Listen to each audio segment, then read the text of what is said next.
오늘 시편은 다윗이 아들 압살롬에게 배신을 당해서 도망쳐야 하는 사건을 겪어내는 상태에서 지은 시라고 합니다. 다윗은 제가 볼 때 아주 귀한 신앙의 실력이 있었다고 보는데 그게 뭐냐? 어려움이 있을 때 회복이 참 빠르다는 겁니다. 보통 성경에 등장하는 신앙의 영웅들은 한두 번 이상은 무슨 기적적인 경험들과 그 하나님의 초월하신 어떤 역사들을 그걸 체험한 적이 좀 있죠. 엘리야가 불을 내린다든지 엘리사가 병자를 고친다든지 모세가 바다를 가른다든지 등등.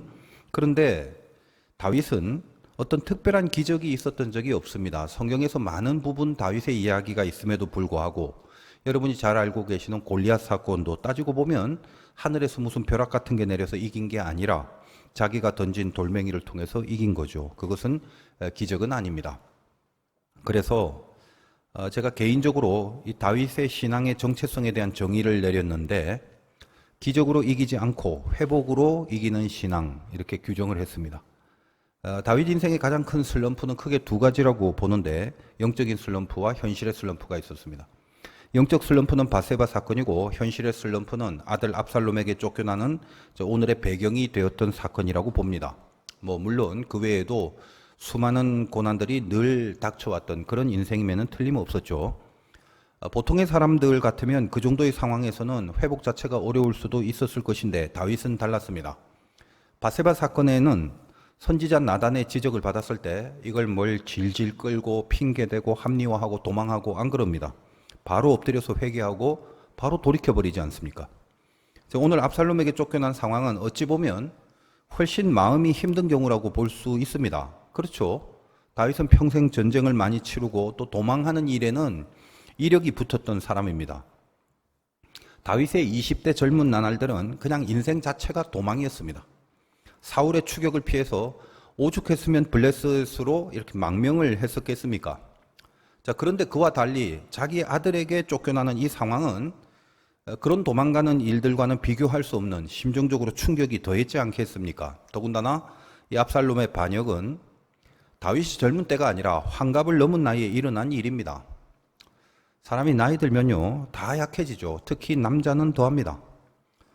호르몬이 이렇게 줄어들면 모든 기능들이 다 떨어집니다. 생각이나 마음가짐 이런 것들도 뇌의 기능이기 때문에 정신적인 연약함은 더 심해집니다. 반면에 이제 여성들은 60대가 강력합니다. 남성 호르몬이 상대적으로 많아지기 시작하기 때문에 전투력이 강해지거든요. 그러니까 여러분 그 부부들 사이에 환갑이 넘으시면 그 아내들이 남편들을 잘 이해해 주셔야 합니다. 왜 이렇게 비실비실해? 그러면서 자기 기준으로 남자들의 힘을 판단하면 안 되는 거예요. 그 나이 되면 실제로 팔씨름하면 남자들이 여자들한테 집니다. 무거운 것도 여자들이 훨씬 더 잘 들어요. 저도 나이 드니까 요즘 손이 떨려서 커피잔도 못 들겠는데 말입니다. 그러니까 안 그래도 약해져 있는데 마음과 몸이. 근데 아들에게 반역을 당해서 쫓겨가는 그런 신세가 되어버린 다윗, 이게 얼마나 힘이 들었겠습니까? 여기서 다윗은 역시나 즉각적인 회복의 영성을 발휘하므로 우리들에게 시편 28편을 통해서 귀한 메시지를 던져주고 있습니다. 1절을 다시 한번 보겠습니다. 여호와여 내가 주께 부르짖으오니 나의 반석이여 내게 귀를 막지 마소서. 주께서 내게 잠잠하시면 내가 무덤에 내려가는 자와 같을까 하나이다. 주께 부르짖는다라고 합니다. 부르짖는다라는 표현이 성경에 얼마나 많이 등장합니까만 사실 나올 때마다 그 진의를 우리가 잘 파악할 필요가 있습니다. 우리말로 이해를 한다면 부르짖는다 그러면 어떤 느낌이에요? 소리가 크다. 큰 소리를 내고 막 위급한 처지에서 살려달라고 하는 그런 느낌이 듭니다. 또 그것이 기도로 표현된다면 막 부르짖는 통성기도 이런 것들을 의미할 수도 있습니다. 물론 그런 의미들이 포함될 수도 있는 개념이죠. 그러나 이 단어의 원 히브리어 카라라는 단어는 원래의 뜻이 뭐냐면 이름을 부른다는 뜻입니다. 그래서 초대한다라는 뜻으로도 사용되기도 합니다. 초대한다? 내가 누군가를 초대한다라는 것은 불특정인이 아니죠. 정해진 대상을 향해서 부르는 겁니다. 그래서 이름을 부른다는 뜻과 연결이 됩니다. 이름을 부른다라는 것이 초대하다라는 뜻이고, 그래서 원래의 뜻이 뭐다? 정해진 대상의 이름을 불러 초청한다. 이것이 카라의 원뜻입니다. 다윗은 하나님을 카라했습니다. 다시 말해서 하나님을 부르는 겁니다. 큰 소리로 기도를 했다는 개념이기보다는 하나님께만 집중했다라는 거예요. 지금 하나님만 필요합니다. 저에게 와주세요. 그렇게 하나님을 초대하는 겁니다. 그래서 오늘 말씀 제목인 귀를 막지 말라는 말은 오늘 1절에 나와 있는 문장이지만 내가 크게 부를 건데 이 큰 소리가 시끄럽다고 귀 막지 말아주세요, 이런 뜻이 아니라 내가 하나님만 초대할 건데 내 초대에 거절하지 말고 따라달라라는 간절함이에요. 만약에 내가 오로지 하나님만을 부르고 초대했는데도 성경 표현처럼 만약 잠잠하시면, 나에게 안 오시면 나는 무덤에 내려갈 수밖에 없다라는 간절함입니다. 여기서 우리가 붙들어야 될 메시지는 이 부르짖음입니다. 카라. 하나님만을 부른다. 하나님만 초대한다. 다른 건 다 필요 없고 오직 하나님만을 부른다는 겁니다. 그것이 다윗의 회복의 가장 중요한 키가 되는 것입니다. 우린 이미 다 알고 있고 또 이런 식으로 우리도 우리의 회복을 추구하면서 살아왔습니다.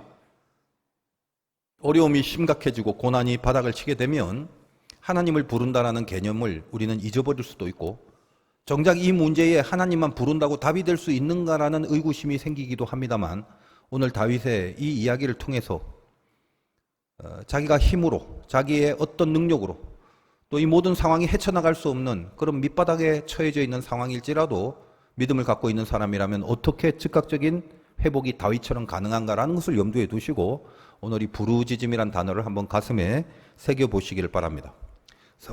성경에 보면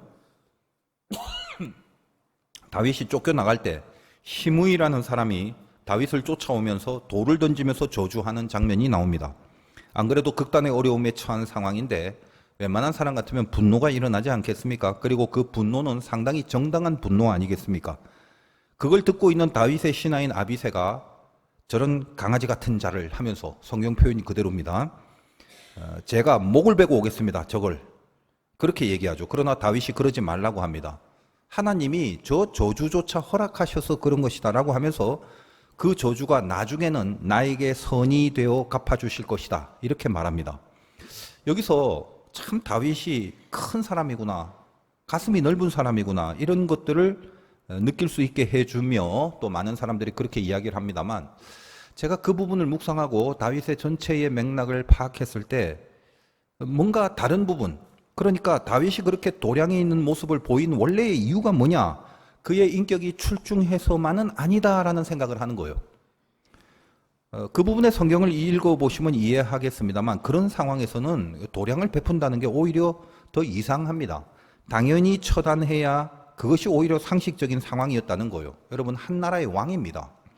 그 왕이 잘못한 게 아니라 불의한 자들의 반역을 당해서 쫓겨나는 입장인데, 그것도 다른 사람이 아니라 아들에게 그렇게 처참한 반역을 당했는데도 불구하고 거기에 따라가서 돌을 던져가면서 조롱과 멸시를 한다는 것은 누가 보더라도 죽여 마땅한 상황이었다는 것입니다. 그러나 다윗은 그렇게 하지 않았죠. 왜 그런가 하면 시므이라는 사람의 조롱을 처단해버리는 것이 지금 이 궁극의 문제, 이 사건을 해결하는 방법이 아니라는 것을 알고 있었기 때문입니다. 말도 안 되는 저주를 퍼붓는 그 사람 죽이면 뭐 하겠습니까? 나중에 다윗이 다시 원상의 자리로 복귀했을 때 이 시므이가 찾아와서 용서를 빌게 됩니다. 다윗은 그가 가진 가장 탁월한 영성이 있다고 했죠. 즉각적인 회복. 그 회복의 힘이 뭐냐 하면 인격, 도량, 성품이 아니라 하나님만 붙들었던 믿음이었다는 겁니다. 이 문제에 대해서 하나님이 답이 되어 주시는 것 말고는 다른 그 어떤 것도 소용이 없다는 것을 깨닫고 살아갔던 것입니다. 군사력을 모은다든지 저 시므이를 잡아 차명에 처하여 만인들에게 나 조롱하고 멸시하면 이렇게 된다라고 보여준다든지, 아니면 몰래 다른 나라와 같이 협약을 하여 다시 한번 이 반란의 세력을 뒤엎을 그런 힘을 키운다든지 기타 등등의 여러 가지 궁리들을 할 수 있었지만 이 문제에 대해서 하나님만이 답이다라는 걸, 그 다른 어떤 것도 소용이 없다는 것을 깨닫고 살아갔다라는 것입니다. 그래서 시므이를 처단하지 않고 성경에서는 뭐라고 말하냐면 여호와께서 선으로 내게 갚아 주시리라, 이렇게 이야기를 합니다. 시므이를 처단하지 않은 것은 오로지 나는 하나님만 붙들겠다라는 집중력의 반증이 된다라는 것입니다. 다윗은 문제가 생기면 하나님만 필요하다는 각성을 즉시 일으킵니다. 그 각성이 생겨지기까지의 인터벌이 별로 없다는 겁니다. 즉각적으로 그 해답을 바로 직시해 버립니다. 하나님을 카하라, 즉 그 이름을 부르는 겁니다. 큰 소리를 낸 게 아니라 지금 나에게 하나님만이 필요하다라는 겁니다. 다른 이름이 아니라 오로지 하나님만 나에게 필요하다라고 고백을 하는 것입니다. 그것이 오늘 1절의 이 부르짖음의 개념입니다. 이 영성을 뭐라고 그러냐 하면 상한 심령이라고 그럽니다. 성경에 상한 심령이라는 표현이 다윗을 통해서 우리에게 아주 유명하게 소개되고 있지 않습니까? 심령이 상하면 뭔가 가슴이 아프단 말인가? 그런 게 아니라 상한 심령의 원래의 뜻은 하나님이 필요하다. need입니다. 하나님만이 필요하다. 이 문제에 대해서 하나님 외에는 그 어떤 것도 필요치 않다라는 믿음이죠. 그래서 성경의 유명한 말씀 중에 하나님이 원하시는 제사는 상한 심령이다 라는 깊은 고백, 그것이 그냥 나오는 고백이 아닌 거죠. 다윗이 체험하고 경험한 하나님을 향한 고백입니다. 하나님이 원하시는 제사가 상한 심령이라면 우리도 지금 제사를 드리고 있는데 이 예배 속에 가장 중요한 게 상한 심령이지 않습니까? 여러분이 예배를 드리는 중에 분명히 있어야 될 생각이 뭔가요? 하나님만이 필요합니다. 다른 것이 아니라 하나님의 이름을 부르고 그 하나님이 나를 붙들어 주시기를 구하는 심령이 생기는 것, 그것이 예배의 열매가 되어야 하는 것입니다. 여러분, 이 자리에서 예배를 드리면서 내 마음속에 일어나야 될 깨달음이 무엇입니까? 각자의 형편과 처지와 상황이 다를지라도 어떤 문제든지 간에 하나님만 필요한 사람이 납니다라는 고백을 해낼 수 있는 것, 이것이 제사는 상한 심령이다라고 말하는 저희가 되는 것이죠. 우리가 부족한 사람들인지라 사실 이렇게 말씀을 드리는 내용들, 이 진리를 잘 알고 있음에도 사실 보면 뭔가 참 석연찮은 신앙 인생의 이 넋두리들이 있을 수 있습니다. 예, 압니다. 하나님만 필요하고요. 하나님께만 예배를 드리기 때문에 하나님만 부를 수 있는 그런 삶을 살아가야 맞다는 거 압니다. 그것이 나의 회복의 어떤 방법이라는 것도 다 알고 있습니다. 그런데도 이 진리를 잘 알고 있음에도 불구하고 뭔가 석연찮은 것들이 있죠. 저도 목회를 하면서 수많은 신자들을 보고 있지만 어떤 사람은 정말 귀한 믿음을 가지고 있는지라 뭔가 매사에 범사에 좀 잘되고 승승장구하면 좋겠다라고 저절로 기도가 나오는 사람이 있습니다. 반면에 이런 사람들은 뭔가를 해낸다면 오히려 큰일 날 것 같은 느낌이 드는 그런 사람도 있습니다. 그런데 이게 참 힘듭니다. 100% 다 그런 건 아니지만 이렇게 잘 되기를 바라는 사람이 말도 안 되게 잘 안 됩니다. 물론 이것은 세상적인 측면에서 말씀드리는 겁니다. 그러니까 잘 안 된 것이 그 이유조차 잘 모르고 납득이 안 되는 그런 실패들을 하는 경우를 보게 된다는 겁니다. 믿음이나 신앙이나 기도가 없었다 하더라도 단지 그 실력만 보더라도 잘 되는 게 오히려 상식적으로 여겨지는 그런 사람인데 여기에 플러스 기도도 하고 믿음도 좋고 그런데도 불구하고 말도 안 되게 실패해 버리는 겁니다. 그런 경우를 접하게 된다는 거예요. 이와 또 비교하여 되면은 큰일 날 것 같은 사람은 오히려 쉽게 돼버리는 이런 일들을 보게 되면 그 생각과 뜻과 깊이 그것이 크고 깊고 광대한 그 하나님이라는 걸 알고는 있지만 선뜻 이 현실 자체가 받아들여지거나 인정하기가 참 힘들게 됩니다. 물론 답은 머리로 다 알고 있습니다. 모든 것이 합력하여 선을 이룬다는 둥. 또 지금은 그렇지만 앞으로 더 나중에 되어질 일들을 더 영광스럽게 하나님이 나타내 보이실 거라는 둥. 거기에는 깊은 하나님의 의도와 뜻이 있다는 둥. 등등. 그렇게 하나님 편에서 해석해야 함이 지당하고 진리고 그것이 정답이라는 것도 잘 알고 있습니다. 목회를 하면서 그런 경우를 당할 때 당사자에게 어떤 위로를 하거나 하나님의 진정한 뜻을 전달한다는 게 이게 참 힘들어집니다. 왜 힘드냐 하면 일단은 어떤 실패를 통해서 체감되는 그 인간의 감정이라는 것이 실망스럽고 절망스러운 게 사실이지 않습니까?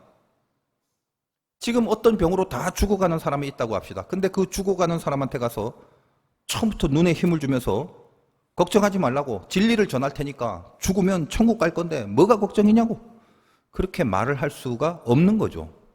그렇다고 해서 이것이 틀린 말은 아닌데 말입니다. 그래서 인간의 연약함을 감안할 때 선뜻 진리가 무엇인지를 말해준다는 것이 때나 시기나 그 수준에 따라서 적절치 않을 수는 있는 것입니다. 늘 목사로서 이 점이 참 갈등입니다. 3살짜리한테 손에 들고 있는 사탕을 뺏어버리고 쓴 약물을 주면서 그 약을 마시게 하는 심정이다 이 말이에요.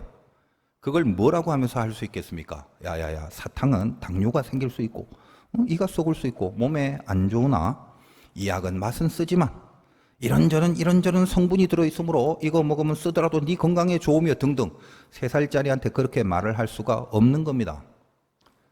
제가 목회를 하다 보면 영적으로 거의 다 3살짜리들입니다.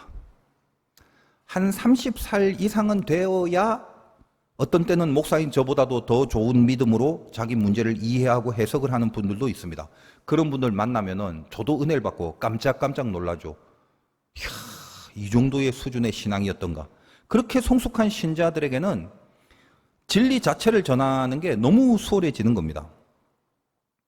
따라서 오늘도 마찬가지죠. 이 다윗처럼 힘든 상황을 겪고 계신 분들에게 제가 진리부터 무작정 전할 수는 없지만 그렇다고 해서 또 진리를 전하지 않을 수도 없는 것이니 지금 당장 받아들여지지 않거나 혹은 납득이 안 되시거나 은혜가 안 된다 할지라도 그런 말씀은 이제 듣기도 싫다라고 말할 정도로 깊은 아픔과 고난의 밑바닥을 치고 있는 경우가 있다 할지라도 어떻게 하겠어요? 성경에서 전해주는 진리가 뭔가라는 것을 선포할 수밖에 없으니 일단은 가슴으로 잘 받아주시기를 부탁드리는 것입니다. 하나님이 바라시는 게 뭐냐? 지금 다윗이 고백하는 심령입니다. 상한 심령이라는 겁니다. 뭐죠 그게? 하나님, 지금 저는 하나님만 필요합니다. 나에게 와주세요. 귀를 막지 마시고 나에게 하나님만 와주세요. 그 고백을 받으시기를 원하십니다. 하나님의 소원이 그거예요. 그 고백 받는 거. 하나님만 필요합니다라는 진심 어린 고백. 그 심령이 생기는 걸 하나님이 원하신다는 거예요. 하나님이 당신이 사랑하는 자녀들인데 세상에서 살면서 돈도 좀 벌고 건강하고 권세도 얻고 출세하고 이걸 하나님이 안 바라실 이유는 없겠죠. 그러나 그런 것이 하나님 앞에는 큰 문제가 되지 않습니다. 여러분 자식들 키워보면 알겠지만 그 어린애들이 막 뭐 안 된다고 낑낑거리고 그러는 게 부모의 입장에서는 정말 아무것도 아닌 거죠. 그 부모가 손가락 하나로 다 해결해 줄 수 있는 걸 안 된다고 낑낑거리고 그럴 때 마음이 어떻습니까? 저게 뭐 큰일이냐? 별것도 아닌 것 같고 저고생이냐? 이렇게는 생각하지 않죠.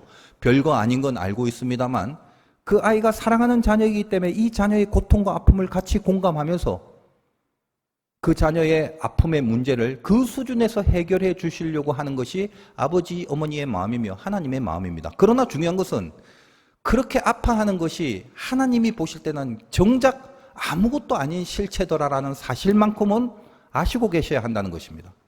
그럼 하나님의 소원은 뭔데? 내가 필요하다라고 고백하는 심정. 그것이더라는 거예요. 아니, 그러니까 알겠습니다. 알았어요. 다 알고 있습니다. 그러니까 평소에 제가 늘 그렇게 하나님을 부르지 않습니까? 그리고 뭔가 같은 값이면 뭔가 좀 더 좋은 일 생기는 때에 좋은 날 그럴 때 제가 이렇게 하나님을 부르면 훨씬 보기도 좋고 뭐 그렇잖아요. 분위기도 살고. 그러니까 제가 늘 평소에 상한 심령을 갖고 살겠으니까 이 일 좀 잘 되게 해주세요. 이것이 우리 모두의 마음일 것입니다. 그런데 하나님은 참 안 속으세요. 인간은 잘 될 때 하나님을 부르는 적이 없습니다. 아니, 하나님을 부르는 적이 없다는 게 아니라 하나님만 부르는 적이 없습니다. 하나님은 하나님을 부르는 걸 원치 않으시고 하나님만 부르는 것을 원하십니다. 그것이 카라예요. 자, 무슨 말이냐? 여러분 잘 될 때는 이거저거 다 부릅니다. 그 중에 하나님도 당연히 부르는 겁니다. 다윗은 잘 될 때 범죄했지 힘들 때 범죄한 게 아닙니다. 잘 될 때 하나님을 제껴버렸나요? 아니요. 잘 될 때 하나님도 있었습니다. 그런데 힘들 때 범죄한 게 아니라 잘 될 때 범죄합니다. 아니 제가 이래봬도 신앙 경력이 얼만데 내 수준을 뭘로 보시고 저는 언제나 잘 될 때나 못 될 때나 그렇게 하나님만 부르고 살아가는 그런 사람입니다라고 말씀을 하시는 그런 분들이 있을지도 모르겠습니다. 그러나 제가 냉정하게 다시 말씀드립니다만 인간은, 저나 여러분은 잘 될 때 하나님만 부르는 적이 없습니다. 하나님을 부르는 것과 하나님만 부르는 건 질이 다릅니다. 하나님을 부르는 건 다른 것도 부르면서 하나님도 부르는 건데, 그럴 때 하나님은 믿음의 대상이 아니라 우상의 대상입니다. 금송아지를 보고 이것도 하나님이라고 하자. 아시죠? 그 이야기. 나에게 좋은 것들이 많은데 이 좋은 것들 중에 하나님도 하나라는 겁니다. 그러나 하나님만 부를 때는 예외가 없습니다. 언제 하나님만 부르냐 하면 죽을 것 같을 때, 그때뿐입니다. 내가 할 수 있는 게 없을 때, 심각한 고난이 닥쳤을 때, 말도 안 되는 실패를 당해서 납득도 안 되고 이해도 안 될 때, 받아들여질 수도 없을 때, 그리고 그에 대한 다른 방법이 전혀 안 보일 때, 그때 하나님만 부르게 되는 겁니다. 그렇다면 우리가 또 이렇게 생각할 수가 있죠. 그 참 하나님은 자비하신 하나님이라고 그러는데 자비하신 하나님이 참 야속하시네. 아니 꼭 그렇게 해야만 합니까?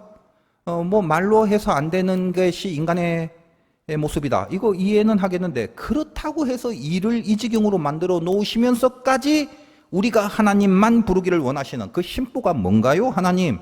막 그렇게 대드는 사람도 있을 것입니다. 얼마나 힘들면 그렇게 생각을 하겠습니까? 하나님에게 심보라고 하면 경망스럽기 때문에 하나님의 심정이라고 다시 정정하고 생각해 보겠습니다. 하나님이 우리를 향해서 가지고 있는 심정은 말씀드린 것처럼 그냥 딱 하나뿐입니다. 같이 있고 싶다. 그겁니다. 그걸 사랑이라고 하는 것이고, 진짜 사랑이라는 건 같이 있는 것 외에 다른 걸 바라는 게 아니죠. 하나님의 딱 한 가지의 마음, 내가 너와 같이 있고 싶다. 그게 우리를 사랑한다는 표현이고 그걸 임마누엘이라고 하는 것입니다. 하나님은 어느 정도로 우리와 같이 하기를 원하시는가 하면 많이요, 크게요, 깊이요가 아니라 당신의 독생자 아들을 대신 죽이시면서까지 우리와 함께 하시기를 원하십니다. 그렇다면 여러분들은 무슨 생각을 하시나요? 그 사랑이 여러분의 수준이 안 되기 때문에 실감은 못하고 있겠지만 그래도 얼마나 많이 들어서 가슴으로 새겨져 있는 내용입니까? 그럼에도 불구하고 무슨 생각을 하시나요? 알겠습니다. 뭐 그 정도라면 할 말 없고 감사하고 있습니다. 귀합니다. 그러나 우리를 사랑하신다면 다른 좋은 것도 좀 같이 더불어 우리와 함께 하고 그 와중에 하나님도 함께 하면 되잖아요. 우리가 뭐 하나님과 떨어진다고 하는 게 아닌데 말입니다. 하나님 버린다고 하는 게 아닌데 말입니다. 왜 이런 실패를, 왜 이런 고난을 주면서 왜 아픔을 통해서 그걸 해내시려고 하나요? 하나님만 있어야 될 이유가 뭔가요? 다른 좋은 것도 좀 같이 있으면 안 되는 건가요? 하나님 괜히 질투가 너무 큰 것 아닌가요? 그렇게 생각하시는 분들도 있으실 겁니다. 깊은 고난 가운데 있게 되면. 목사님은 우리 생각을 어떻게 그렇게 잘 아시나요? 이건 제가 독심술이 있어서가 아니라 이 모든 질문은 제가 해본 질문들이기 때문입니다. 제 스스로에게. 하나님만 부르는 게 믿음이고 하나님을 부르는 건 우상이라고 했습니다. 다른 것과 같이 불러두는 게 우상이라고 했죠. 그래서 하나님은 하나님만 부르길 원하지 하나님을 부르는 걸 원치 않으십니다. 우상은 다른 것과 함께 하나님을 두는 겁니다. 그러면 이게 왜 안 되는 거냐 하면 반드시 나타나는 증상이 있어요. 하나님과 그 외에 다른 좋은 것들이 같이 있으면 하나님과 그 좋은 것들이 대립이 됩니다. 다곤과 아세라가 하나님과 함께 할 수 없습니다. 그래서 법궤가 모든 우상 신상들을 무너뜨려 버렸습니다. 내가 보기에 좋은 것이 모두가 다 하나님 보기에도 좋은 게 아닙니다. 우리는 그렇게 생각하죠. 하나님 참 제가 좋아요. 근데 다른 모든 좋은 것도 있으니까 우리 함께 더불어 같이 갑시다. 이러잖아요. 우리는 모두가 다 좋은 것이라고 여기고 같이 두고 싶지만 하나님은 아십니다. 그것이 죄를 향한 독이 된다는 거. 그걸 아십니다. 우리는 내 생각에 좋은 것들을 같이 다 더불어 옆에 두고 싶다지만 하나님은 그것이 좋은 게 아니라는 것을 아십니다. 아니 이게 왜 안 좋아요? 그렇게 따지지 마세요. 3살짜리한테 그거 다 설명 못 하십니다. 이 세상을 살면서 아직 죽기 전까지는 우리는 온전하거나 완벽해질 수 없기 때문에 이제 우리가 죽으면 가게 될 천국, 그 영원한 나라를 준비시키기 위해서 하나님은 당신의 자녀들, 진짜 자녀들이라면 그 자녀들에게 바로 그 훈련과 연습을 시키십니다. 하나님만 부를 수 있는 영성을 훈련시키는 거예요. 왜? 우리가 가야 될 곳이 천국이잖아요. 천국은 영원히 주님과 함께 존재하는 곳입니다. 그렇다면 이 세상에서 우리가 만들어져 가는 모든 목적과 목표는 천국의 백성이 되기 위한 목적이며 그것을 준비시키고 훈련시키는 것이 우리의 인생이다라고 해도 과언이 아니다라는 것입니다. 그런데 실감하고 살아가십니까? 천국 간다는 것은 다 원하면서 여러분은 천국을 위해서 어떤 준비를 하고 계시나요? 천국에 가서도 어떻게 하면 돈을 잘 벌 수 있을까? 그런 생각 하실 것 같습니까? 천국을 가장 좋아한다면서 천국에서 할 수 없는 생각을 왜 그렇게 모든 걸 다 바쳐가면서 하고 있는 건가요? 천국에 가서도 안 아프고 어떻게 건강해질까? 그걸 궁리할 것 같습니까? 천국에서도 이 세상의 그 진학과 진급과 이 세상의 권세와 출세를 어떻게 얻을까? 그렇게 생각할 것 같습니까? 천국은 여러분 알잖아요. 그런 생각이 필요도 없고 그걸 생각할 곳이 아니라는 걸 잘 알고 있습니다. 그런데 여기서 참 이상한 게 있죠. 우리는 예수 믿고 살아가면서 전부 다 천국을 준비하는 백성이라고 그렇게 하면서 스스로들 다 그렇게 얘기를 하면서 천국을 준비하는 사람이라고 말하면서 이 땅에서 궁리하고 연구하고 고민하고 애를 쓰고 투자하고 노력하고 이런 모든 것들이 뭔가요? 도대체 뭘 준비하고 살고 있었나요? 천국에는 1도 없는 것들을 우리는 죽는 그 순간까지 궁리하고 생각하고 애쓰고 있다. 그러다 죽는 거거든요. 이게 이상한 거죠.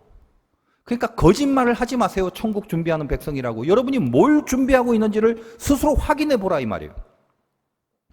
천국은 오로지 주님의 영광과 그 옆자리만 있을 뿐입니다. 거기 갈 건데 가기 싫으면 제가 이 말씀 안 드려요. 간다면서 가고 싶다면서 그러면 그 준비를 하셔야죠. 근데 왜 준비를 안 합니까? 준비를 안 한다는 건 안 믿는 거죠. 이런 진리를 선포해 드려도 여러분 가슴에 가슴 뛰는 기대와 나는 준비를 안 하고 있구나라는 그런 영적인 자극과 각성과 큰일 났네라고 하는 두려움이 없는 이유가 뭐냐 하면 그런 천국을 매력적으로 느끼지 못해서입니다. 돈은 매력적이기 때문에 너 돈 못 벌게 돼서 그럼 두렵고 불안하고 자극이 되는데 매력적이 않은 것을 얻기 위해서 뭘 하라 하니 뭐가 땡기겠습니까? 여러분이 천국을 그럼에도 가고 싶은 이유가 뭐냐? 여러분 모두에게 물어볼 거예요. 천국 가고 싶습니까? 다 네 할 겁니다. 왜 천국에 가고 싶은 거죠? 제가 정말 노골적으로 말씀드립니다만 그냥 지옥 가기 싫은 거잖아요. 지옥은 싫으니까 천국을 가는 거지. 주님과 옆에서 영원히 존재하는 로망이 있어서 가려는 게 아니잖아요. 아닌가요? 지금 여러분들이 땡기는 게 뭔가요? 주님인가요? 결국 이 땅을 살면서 지금 이제부터 말씀드리는 이 문제를 통과하는 것이 신앙입니다. 우리는 두 가지 선택에 놓여 있습니다. 주님이 없는 성공이냐, 주님이 있는 고난이냐. 구체적으로 질문 좀 할게요. 퀴즈를 낼 테니까 한번 맞춰보세요, 속으로. 선택하시기 바랍니다. 주님이 없이 부자 될래요? 아니면 가난해도 주님 옆에 있을래요? 질문 간단하죠? 답은 다 알아요. 아는데 안 내키죠? 하나 더. 주님 없이 권세를 누리고 성공할래요? 아니면 실패해도 주님 옆에 있을래요? 답은 아는데 안 내키죠? 주님 없이 건강해서 100살까지 사실래요? 아니면 병들어서 일찍 죽는다 해도 주님 옆에 있을래요? 역시 답은 아는데 어쩔 건가요? 실은 이 질문에 대한 대답이 여러분들의 신앙의 본 모습이 담겨져 있는 것입니다. 그래서 주님을 버릴 수는 없으니, 그렇잖아요. 우리가 다 그래도 은혜를 받은 자들인데 말입니다. 감히 주님을 버리는 쪽을 선택할 수는 없죠. 주님을 버릴 수는 없죠. 그러니까 버릴 수는 없고 땡기진 않고, 그러니까 우리의 꼼수가 발동이 됩니다. 어떻게? 주님이 옆에 있으면 부자 되고 성공하고 건강하게 된다. 그렇게 구도를 잡아버리게 되는 겁니다. 뭐죠? 끝까지 하나님은 좋은 것들과 같이 더불어 내 옆에 있으라는 우상신앙의 한계에 갇혀버리게 된 것이다, 이 말입니다. 이해는 합니다. 우리가 아직은 어립니다. 아직은 사탕이 좋아요. 그러나 결국은 우리가 성장을 해야 하고, 나이가 30살이 되어도 사탕을 좋아한다면 그건 문제가 있는 거죠. 하나님이 그래서 우리를 성장시키십니다. 세상의 인간의 부모도, 그 어떤 부모가 자기 자식이 성장이 멈추고 30살이 돼도 사탕 빨고 살기를 원하시겠습니까? 하나님은 진짜 좋은 게 뭔지, 무엇이 우리를 위해서 필요한 건지 다 아십니다. 그래서 그 가장 좋은 것을 주시기 위해서 우리를 그 수준으로, 가장 좋은 것이 뭔지를 알고 그 가장 좋은 것에 기뻐할 줄 아는 그 수준으로 만들어 키우시는 중입니다. 그래서 그 키우는 가운데 고난을 줍니다. 그 고난 중에서 하나님만 부르도록 연습시키고 훈련시키기 위해서 하나님만 부르는 것밖엔 답이 없는 상황을 우리들에게 던져주십니다. 그래서 조금씩 조금씩 하나님이 필요한 존재로, 세상이 땡겨지다가 하나님이 조금씩 조금씩 더 땡겨지는 존재로, 하루, 이틀, 한 달, 1년, 10년, 100년, 그러다 영원까지 주님과 함께 있는 것을 가장 좋아할 수 있는 그 방향의 영성으로 만들어 나가시는 중입니다. 그래서 우리가 진짜 자녀라면 오늘 말씀처럼 카라, 하나님만 부르고 초대할 수 있게 만드는 아픈 상황을 주시는 겁니다. 여러분이 어떻게 생각할지 모르지만 저는 예수 믿으면서 정말 깊이 터득한 인생의 진리가 많습니다. 특별히 믿음의 인생이라는 것 중에, 믿음의 인생이란 절대 이해부터 시키지 않는다. 우리는 머리를 씁니다. 머리도 나쁘지만 이 나쁜 머리로라도 납득이 돼야지 내 마음에 들든 안 들든 수긍을 하는데, 하나님은 절대로 우리에게 이해부터 시켜주지 않는다는 거예요. 어떻게? 일단 움직이게 하십니다. 송두리째 내 운명을 끌어다가 어딘가에 놓아둡니다. 그리고 이게 뭔가 싶어서 망연자실하게 만들어 놓고 나서 그 상황을 납득도 안 되고 이해도 안 시켜주고 그냥 그 상황을 믿음으로 받아들일 수밖에 없게 만드십니다. 이때 믿음으로 받아들인다는 것은 믿음이 좋아서 아멘으로 받아들인다는 말이 아닙니다. 솔직하게 말하자면 기분 좋게 설득되는 게 아니라 그냥 억지로라도 그 방법밖에 없기 때문에, 믿을 수밖에 없는 것밖에 없기 때문에 믿는 거. 그렇죠. 이해가 안 되는, 운명은 현실이기 때문에 어쩔 수 없이 받아들여야 될 것이고, 그래서 그 부분이 납득과 이해가 안 되니까 억지로라도 거기서 믿음을 쓰게 만드시는 겁니다. 왜? 그래도 하나님은 알고 있으니까. 그리고 나서 지나고 또 지나고 세월과 상황과 환경이 지나면, 글쎄요, 사람마다 다르겠지만 죽기 직전쯤 돼야 아브라함아 하고 부르시듯이, 왜 그때 거기서 빼와서 뺑뺑이를 돌리고 이리저리 굴리고 산전수전을 다 겪게 만들어서 이 자리까지 오게 하셨는가를 나중에 돼서야 아브라함아 하고 가르쳐 주듯이 우리에게 그 믿음의 의미를 나중에서야 느끼게 해 주시는 겁니다.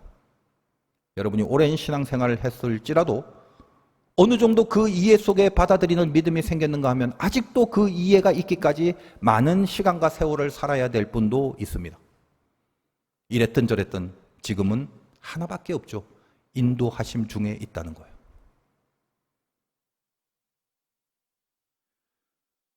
모든 과정에서 우리가 얼마나 납득을 하고 몇 퍼센트나 이해를 했는가, 이런 점이 중요한 게 아닙니다. 살다 보면 인생은 부조리하죠. 모순투성입니다. 도무지 설명이 안 되는, 특별히 저 세상은, 아니 요즘은 세상뿐만 아니라 이 교계 안에서도 말도 안 되는 부조리입니다.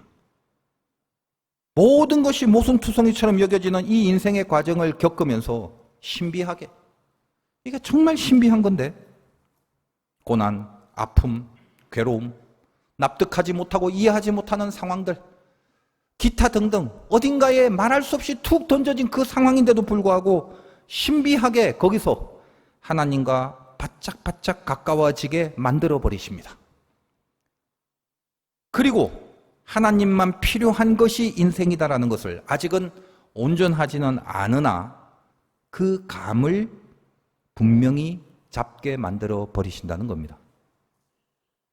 우리 교회는 신앙의 경륜들이 깊으신 분들이 많습니다. 산전수전 다 겪으셨죠. 그래서 하나님만 부르는 그 부르짖음이 참 많았으리라 생각이 됩니다. 그렇다면 지금 그래서 어떻게 되셨나요? 하나님과 가까워지셨나요? 그렇다면 주님이 옆에 있는 게 여러분의 소망이며 기쁨이 되는 수준까지 오신 거 맞나요? 그렇다면 천국을 준비하고 계시는 거 맞나요?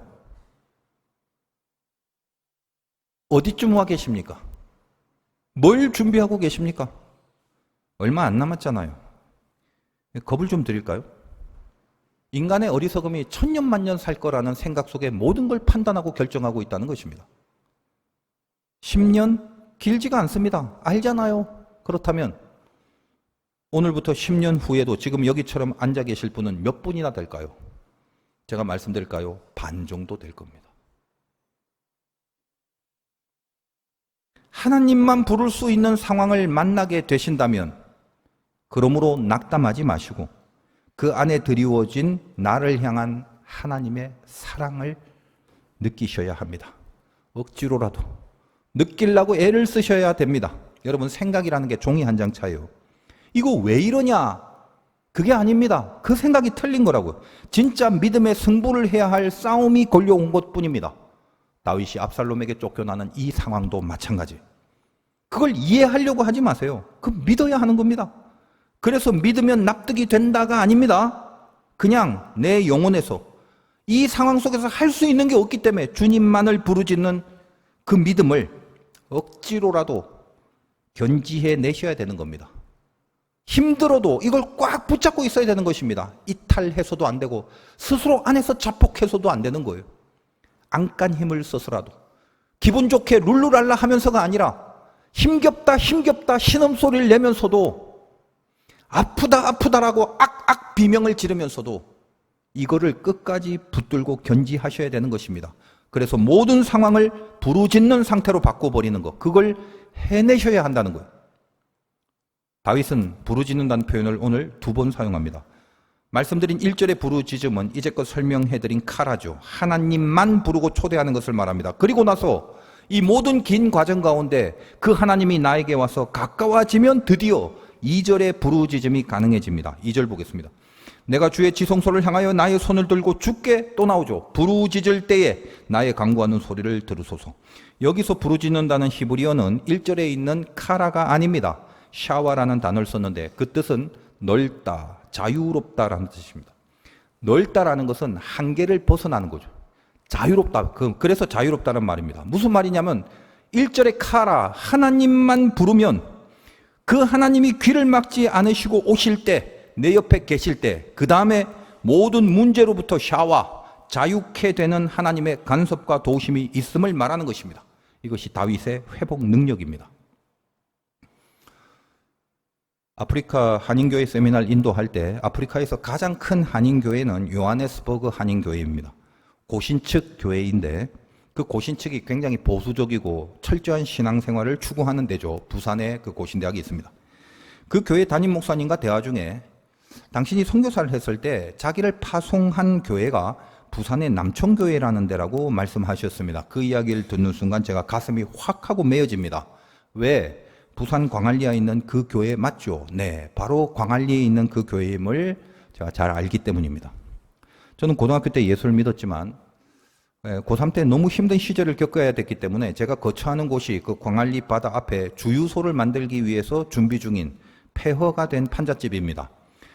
그 당시엔 지금과 달리 그 바닷가에 무슨 카페 같은 건 하나도 없었을 시절이에요. 그 바다가 굉장히 황량한 그런 바닷가였는데 기도원에 제가 다니고 있는 그 어떤 집사님이 저에게 임시로 기도원에 혼자 사는 것을 불쌍히 여겼는지 아무튼 거주하게 하신 그런 집이었지만 사실 그 매일 쥐들과 같이 잠을 잘 수밖에 없었던 그런 곳이었습니다. 어느 날 여름 밤에 늘 바닷가에 나가서 바다를 보면서 힘들어했던 나날들을 그렇게 지내다가 어느 날 이렇게 문득 나쁜 생각이 들었습니다. 그냥 저 깊고 어두운 곳에 들어가 버리면 편할 건데 그런 생각이 들기 시작했습니다. 그리고 그때는 예수를 믿기 시작했기 때문에 예수 믿으면 천국 간다는데 차라리 천국에 일찍 가는 게 좋은 거 아닌가?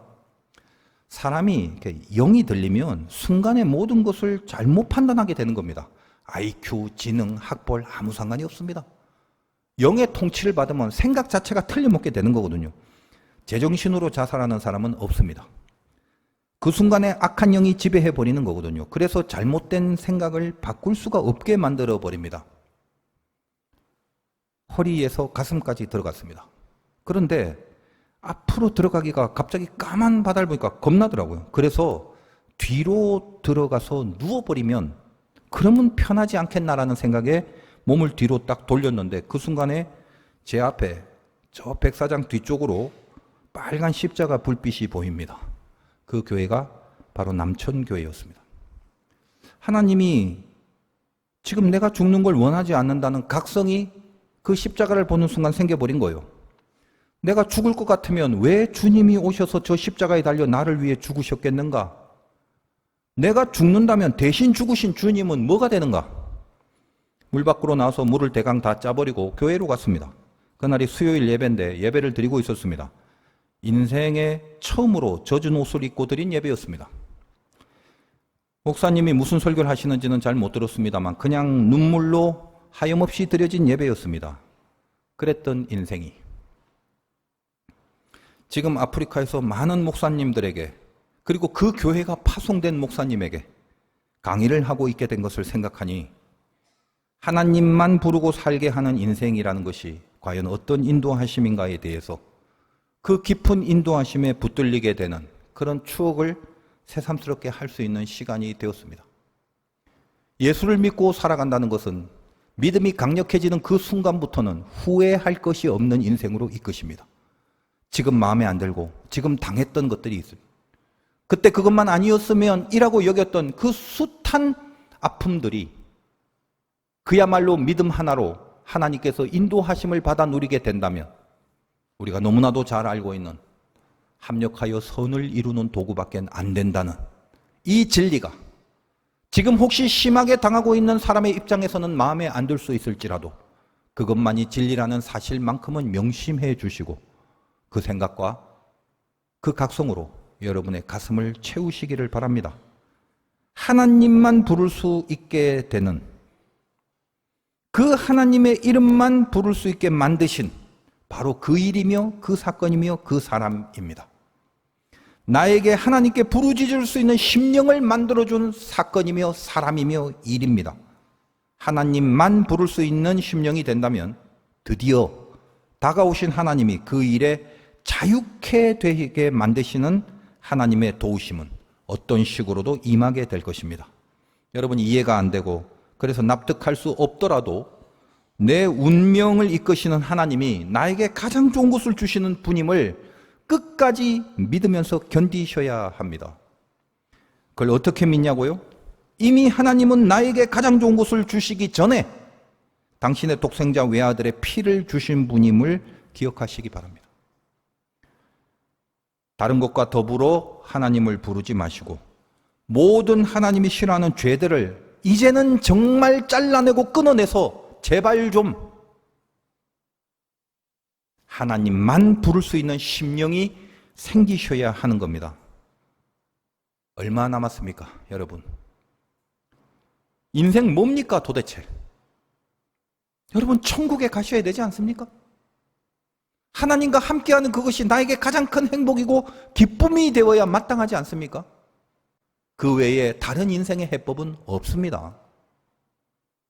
여러분 스스로 난 아무것도 아니다 라고 느끼실지는 모르겠습니다만 아무것도 아닌 게 아니에요.